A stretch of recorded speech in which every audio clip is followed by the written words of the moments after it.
बिस्मिल्लाहिर्रहमानिर्रहीम। अस्सलाम वालेकुम। मैं हूं होम्योपैथ डॉक्टर ज़ियाउल्लाह खान गाजी। आज हम होम्योपैथिक की दवा ब्रेटा कारब के बारे में बात करेंगे। ब्रेटा कारब बच्चों के लिए इंतहाई मुफीद दवाई है। टॉन्सिस के अंदर जहां टॉन्सिलाइटिस आ जाए यानी इन्फ्लेमेशन हो जाए या टॉन्सिस बड़े हुए हों या आपको आपका सर्जन जो है रेकमेंड कर दे कि ऑपरेट के अलावा इसका कोई हल नहीं है, तो आप होम्योपैथिक की इस दवा को एक दफ़ा ज़रूर आजमाएं ऑपरेट करवाने से पहले।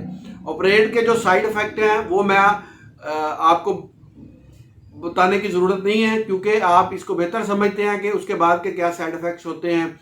लेकिन अगर आप ब्रेटा कारब को इस्तेमाल करते हैं तो टॉन्सिस का ऑपरेट करवाने की आपको ज़रूरत नहीं पड़ती। और इसके साथ साथ जिन बच्चों की हाइट ग्रो नहीं करती उनके लिए भी ब्रेटा कारब इंतहाई मुफीद है। ब्रेटा कारब के जो बच्चे होते हैं वो खाना पीना छोड़ देते हैं, उनके गले में दर्द होता है, कमज़ोर हो जाते हैं, ये इसकी ख़ास अलामत हैं जो ब्रेटा कारब के पेशेंट्स के अंदर आना शुरू हो जाती हैं।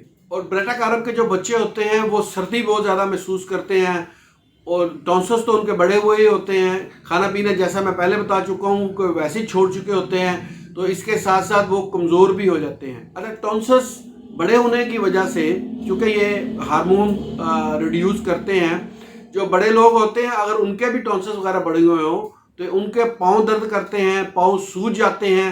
ये भी अगर टॉन्सिस की बीमारी हो तो उसके अंदर मरीजों के अंदर ये सिम्टम्स आती हैं। पुरानी खांसी और गले की खराबी की तो ये दवा है ही। इसके साथ साथ बच्चों और बूढ़ों में मेंटल सिम्टम्स और फिजिकल सिम्टम्स अगर कमज़ोरी की ज़ाहिर कर रही हो तो आप ब्रेटा कारब को इस्तेमाल करें। ये इन तमाम अलामात के अंदर मुफीद है।